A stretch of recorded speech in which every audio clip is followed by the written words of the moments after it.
Bien, donc mathématiques financières, l'objectif est de corriger les exercices 5 à 9 du TD2, c'est-à-dire les intérêts composés. Premier exercice, on en est à l'exercice 5, comparaison de modes de paiement. On a donc deux modes de paiement. Le mode 1, on paye 1000 € dans un an, 1000 € dans 2 ans et 800 € dans 3 ans. Attention, ici, j'ai changé l'énoncé. Et le mode 2, 2000 € dans 2 ans et 900 € dans 3 ans. Deux questions. Quel mode de paiement faut-il choisir en prenant un taux d'intérêt de 5%? Et deuxième question, pour quel taux les deux modes de paiement sont-ils équivalents? Donc, première étape, toujours, on commence par faire une courbe de temps. Donc ici, on a 3 ans. On a le mode 1, 1000 € dans un an, 1000 € dans 2 ans, 800 € dans 3 ans. Et le mode 2, 2000 € dans 2 ans et 900 € dans 3 ans. Voilà comment on se retrouve. Et donc, la question, c'est de pouvoir comparer ces deux modes. Ils ne commencent pas au même moment. Enfin, on n'a pas les mêmes versements, pas le même montant de versement. Donc, pour pouvoir les comparer, il faut qu'on se mette à la même date. Donc, on peut avoir deux possibilités. Soit on calcule la valeur acquise au bout de 3 ans, soit on calcule la valeur actuelle en 0. Moi, j'ai choisi, et parce que c'est ce choix qui est généralement privilégié en mathématiques financières, de comparer ces deux modes de financement en 0. Donc, on va déterminer la valeur actuelle de chaque mode. Donc, pour le mode 1, combien vaut 1000 € dans un an, combien ça vaut aujourd'hui? 1000 € dans 2 ans, combien ça vaut aujourd'hui? 800 € dans 3 ans, combien ça vaut aujourd'hui? Et pour le mode 2, même principe, 2000 € dans 2 ans, combien ça vaut aujourd'hui? Et 900 € dans 3 ans, combien ça vaut aujourd'hui? Ces valeurs acquises en prenant un taux de 5%. Donc pour le mode 1, la valeur acquise c'est donc 1000 € actualisés de 5%, donc 1000 divisé par 1 plus 5, plus les 1000 € dans 2 ans, donc actualisés à 1 plus 5 puissance 2, plus les 800 € dans 3 ans, donc actualisés à 1 plus 5%, puissance 3. Même raisonnement pour le mode 2, cette fois-ci on n'a que deux sommes. On a donc une valeur actuelle qui est égale à 2000 € divisé par 1,05 puissance 2 plus 900 € divisé par 1,05 puissance 3. On va donc calculer les deux valeurs. Première valeur actuelle, pour le mode 1, on a une valeur actuelle de 2550,48 €. Pour le mode 2, on a 2591,51 €. On est intéressé par choisir le mode de paiement qui est la valeur actuelle la plus faible, c'est-à-dire qui coûte le moins cher. C'est donc le mode 1 ici qui est le plus intéressant, puisque pour payer le mode 1, il faut aujourd'hui l'équivalent de la somme de 2550,48 €, alors que pour pouvoir payer le mode 2, il faudrait la somme de 2591,51 €. Donc, c'est plus intéressant. Le mode 1 est plus intéressant que le mode 2. Deuxième question porte sur le taux qui permet d'avoir une équivalence entre les deux sommes. Donc, on a calculé tout à l'heure les valeurs actuelles. Donc, en fait, on va chercher le taux T tel que la valeur actuelle selon le mode 1 est égale à la valeur actuelle selon le mode 2. Donc, ça fait une équation avec 1 plus T puissance 3 au numérateur, au dénominateur, pardon. Et donc, l'idée est de simplifier un petit peu tout ça. Donc, dans un premier temps, on va multiplier par 1 plus T puissance 3. Donc, on a notre nouvelle équation.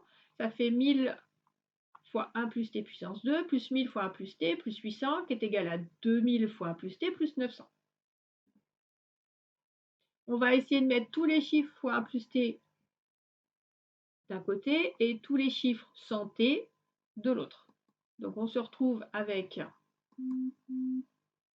1000 fois 1 plus T au carré, plus on a 1000 fois 1 plus T moins 2000 fois 1 plus T. Donc, on va avoir après 2000 fois 1 plus T, qui est égal à 900 moins 800. Voilà, donc 1000 facteur de 1 plus T au carré moins 1000 facteur de 1 plus T égale 100. Et là, je me rends compte que j'ai quand même 2 fois 1 plus T. Donc, on va essayer de mettre 1 plus T en facteur. Ça fait qu'on a 1 plus T facteur de 1 plus T moins 1. Et ça, c'est égal à 0,1. Donc, on se retrouve avec une équation, quand on simplifie, un petit peu plus simple, qui est 1 plus T fois T est égal à 0,1. Et là, maintenant, on va procéder par des essais-erreurs. C'est-à-dire qu'en fait, vous allez taper sur votre calculatrice, vous allez tester. Supposons que t, on va prendre 0,1, on regarde combien ça fait. T égale 0,2, on regarde combien ça fait. On choisit celui qui est le plus proche du chiffre qu'on veut obtenir. Et puis après, 0,10 c'est plus proche que 0,2, donc on va essayer 0,9. 0,9 c'est en dessous, 0,10 c'est au-dessus, donc c'est entre 0,9 et 0,10, etc., etc. Et donc par des essais-erreurs, on va trouver environ 9,16%, c'est-à-dire 0,916 en chiffre nominal. Voilà pour cet exercice 5, où il est vrai que pour trouver le taux T ici, c'est un petit peu ardu, dirons-nous. Exercice 6 sur les donations. Alors, on part de l'énoncé, on a une personne qui dispose d'un capital de 100 000 euros. Elle souhaite léguer sa fortune à ses 3 petits-enfants, de sorte que chacun d'eux dispose à sa majorité d'une somme équivalente. Les petits-enfants ont respectivement 12 ans, 15 ans et 17 ans. On va placer ces sommes au taux de 4% et donc ces 100 000 euros, on se pose la question de comment elle est répartie, combien elle verse à celui qui a 12 ans, combien elle verse à celui qui a 15 ans et combien elle verse à celui qui a 17 ans. Première étape, on fait une courbe de temps. Et avant de faire la courbe de temps, on va poser quelques petites informations. Donc moi, j'ai posé 3 sommes C. J'ai C1 qui est pour le jeune qui a 17 ans, C2 pour le petit enfant qui a 15 ans et C3 pour celui qui a 12 ans. Et donc dans ma courbe de temps, je sais qu'aujourd'hui, je verse la somme C1, C2, C3, que le premier enfant qui aujourd'hui a 17 ans aura 18 ans dans un an, et donc il aura une valeur acquise de C1 fois 1,04. Le deuxième enfant qui aujourd'hui a 15 ans aura 18 ans dans 3 ans, donc il aura une valeur acquise C2 fois 1,04 au cube, et le petit enfant qui a 12 ans aura une valeur acquise la valeur acquise à ses 18 ans, donc 6 ans, donc une valeur acquise de C3 fois 1,04 puissance 6. À partir de là, on va poser nos équations. Donc on a C1 plus C2 plus C3, c'est-à-dire la somme que verse la personne, qui est égale à 100 000 euros. C'est par définition que la valeur acquise aux 18 ans de chaque enfant doit être la même somme. Donc on reprend nos valeurs acquises. On a donc deux égalités, 100 000 égale C1 plus C2 plus C3, et la valeur acquise de celui qui a 17 ans, C1 fois 1,04, est égale à la valeur acquise de celui qui a 15 ans, C2 fois 1,04 au cube, est égale à la valeur acquise à celui qui a 12 ans, c'est-à-dire C3 fois 1,04 puissance 6. Ce que moi je propose, c'est qu'à partir de la phrase 2, ici, on exprime C2 et C3 en fonction de C1. Et ensuite, dans la première phrase mathématique, on va remplacer C2 et C3 par les expressions qu'on aura trouvées. Donc ça donne C2 qui est égal à C1 fois 1,04 divisé par 1,04 au cube, ça fait donc C1 divisé par 1,04 au carré. Même raisonnement pour C3. C3 c'est C1 fois 1,04 divisé par 1,04 puissance 6. On simplifie les puissances. C3 est donc égal à C1 fois 1,04 puissance 5. Je remplace dans la première phrase mathématique et donc j'en déduis que 100 000, c'est C1, plus C1 divisé par 1,04 au carré, plus C1 divisé par 1,04 puissance 5.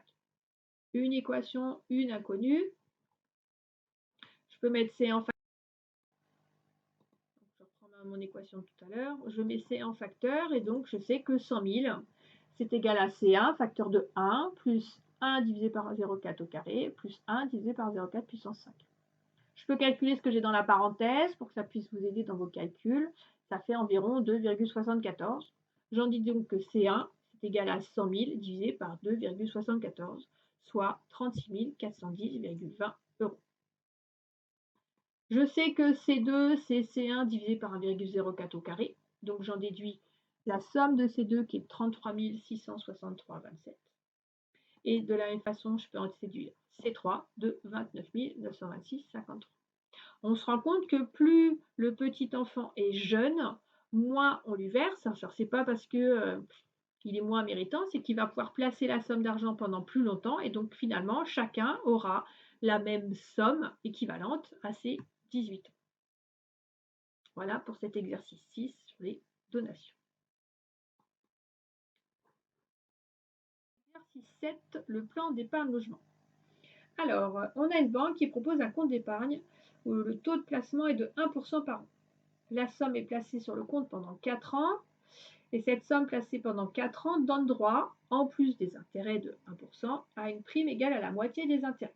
Et on vous demande quel est le taux réel de ce compte d'épargne. Le taux nominal, c'est celui qu'on nous donne qui est de 1%, mais finalement, comme il y a une prime, le taux réel devrait être plus important que le taux nominal. Donc, courbe de temps, donc vous avez vu que j'ai préparé, on va travailler sur 4 ans, on place une somme C en 0 et elle nous rapporte 1% tous les ans pendant 4 ans. Et donc, à la fin, on a les intérêts plus la moitié des intérêts. Donc, on a une fois et demie les intérêts.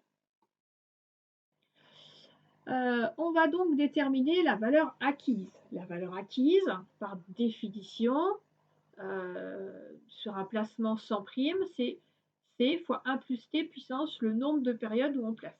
Donc ici, c'est C fois 1 plus T puissance 4. Et cette valeur acquise, ici, c'est les intérêts plus la moitié des intérêts. Pardon, c'est la valeur acquise plus un bonus de la moitié des intérêts.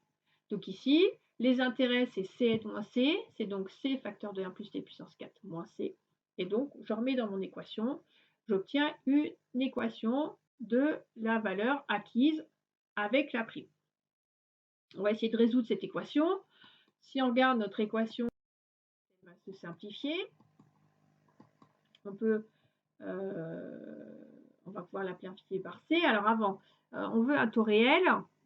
Ce taux réel, c'est le taux tel que une somme placée, la somme qu'on a réellement placée, une somme placée à ce taux pendant 4 ans, ça nous donne notre valeur acquise. Donc on a une égalité où Cn se dit de deux façons différentes, deux phrases mathématiques précédentes. Donc on a C facteur de 1 plus R puissance 4 qui est égal à 3,5 de C fois 1,01 puissance 4 moins 1,5 de C. On n'a que du C partout, donc on va pouvoir diviser par C. Et donc, on se retrouve avec une équation, une inconnue. La seule inconnue qu'on a, c'est petit r. Et donc, quand on résout mathématiquement, on trouve petit r qui est égal à 1,49%.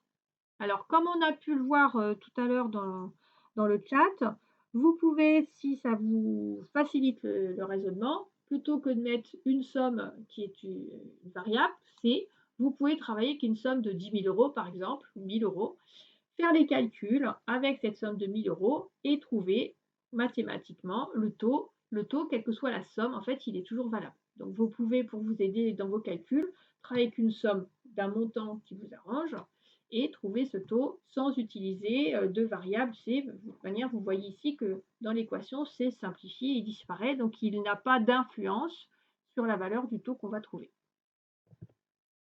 Voilà, donc vous devez trouver un taux réel de 1,49% alors que le taux nominal est de 1%. Voilà pour cet exercice sur le plan d'épargne. Huitième exercice, des versements multiples. Alors une personne va placer des sommes, 3 sommes à des dates différentes sur un compte qui est rémunéré à 3,5%. Donc on va faire la courbe de temps. On nous dit, elle place aujourd'hui 1 000 €. L'année prochaine, elle place 1 200 €. L'année encore après, elle place 800 €. Et donc, on veut savoir combien elle aura acquis, quelle sera la valeur acquise en n plus 5. On va donc poser mathématiquement la valeur de la valeur acquise. Donc ici, c'est une valeur acquise, c'est donc de la capitalisation. Donc c'est les 1000 qu'on a placés en n, on les place pendant 5 ans, donc fois 1 plus t puissance 5. 1200 qu'on place pendant 4 ans, donc 1200 fois 1 plus t puissance 4. Et 800 qu'on place pendant 3 ans, c'est-à-dire 800 fois 1 plus t puissance 3. On prend notre calculatrice et donc on trouve une valeur acquise de 3451,69 €. C'est la réponse à cet exercice. Ensuite, combien sur le compte? Une personne a placé 10 000 € pendant 5 ans en 5%. Au bout de 5 ans, le taux change, il est passé à 4% pendant 2 ans. Au bout de ces 2 ans, elle remet 5 000 € sur le compte qui est alors rémunéré à 3% pendant 3 ans. Donc même principe, on analyse l'énoncé en faisant une courbe de temps. Donc là, vous voyez, j'ai 10 000 € qui restent sur le compte pendant 5 ans à 5%, pendant 2 ans à 4%. J'ai 5 000 € qui se rajoutent, qui sont eux à 3%, en plus de 10 000 € qui ont rapporté des intérêts.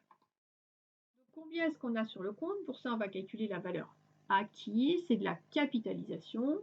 C'est donc les 10 000 placés à 5% pendant 5 ans, fois 1,05 puissance 5, placés ensuite à 4% pendant 2 ans, fois 1,04 puissance 2, et enfin à 3% pendant 3 ans, fois 1,03 puissance 3, plus les 5 000 qui ont été placés à 3% pendant 3 ans, donc fois 1,03 puissance 3. On trouve donc une valeur acquise de 20 547,92 €. La deuxième question concernait les intérêts. Les intérêts, c'est la différence entre la valeur acquise et le capital placé. On a placé 10 000 et ensuite 15 000, donc en fait on a placé 15 000. Donc quand on fait la différence entre la valeur acquise et les sommes placées, c'est-à-dire les 15 000, on trouve un montant des intérêts de 5 547,92 €. Voilà pour cette semaine. Bonne révision et à la semaine prochaine.